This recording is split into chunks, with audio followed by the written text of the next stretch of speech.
గతేడాది వన్డే ప్రపంచ కప్ గెలిచి కోట్లాది భారత అభిమానుల కలను నిజం చేసిన టీం ఇండియా మహిళల జట్టు ఇప్పుడు మరో చరిత్రకు సిద్ధమైంది. ఇంగ్లాండ్ వేదికగా ప్రారంభమవుతున్న మహిళల టీ20 ప్రపంచ కప్లో రెండవ ఐసీసీ ట్రోఫీపై కన్నేసింది. ప్రపంచ ఛాంపియన్గా వచ్చిన ఆత్మవిశ్వాసం మరో కప్ను ముద్దాడాలనే సంకల్పంతో హర్మన్ సేన బరిలోకి దిగుతోంది. మహిళల క్రికెట్లో మరో మహా సంగ్రామానికి తెరలేచింది. ఇంగ్లాండ్ వేదికగా జరుగుతున్న 10వ మహిళల టీ20 ప్రపంచ కప్ లో రికార్డు స్థాయిలో 12 జట్లు పోటీ పడుతున్నాయి.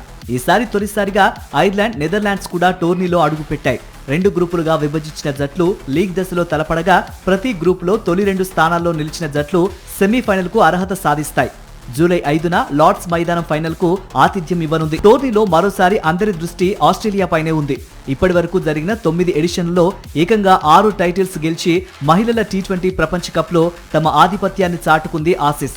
Beth Mooney, Tahlia McGrath, Ellyse Perry, Ashleigh Gardner, Megan షూట్లతో ఆ జట్టు అత్యంత బలంగా కనిపిస్తోంది. అయితే సొంత గడ్డపై ఇంగ్లాండ్ వరుసగా ఐసీసీ టోర్నీలో ఫైనల్ చేరిన దక్షిణాఫ్రికా, డిఫెండింగ్ ఛాంపియన్ న్యూజిలాండ్ నుంచి ఆస్ట్రేలియాకు గట్టి సవాళ్లు ఎదురుకానున్నాయి.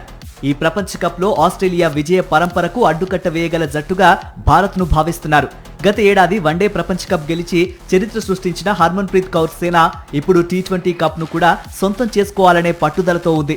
షెఫాలి వర్మ, స్మృతి మంధానా, హర్మన్ ప్రీత్, జెమిమా రోడ్రిక్స్, రిచా ఘోష్లతో భారత బ్యాటింగ్ విభాగం పటిష్టంగా కనిపిస్తూ ఉండగా దీప్తి శర్మ ఆల్రౌండ్ ప్రదర్శన జట్టుకు కీలక బలం కానుంది.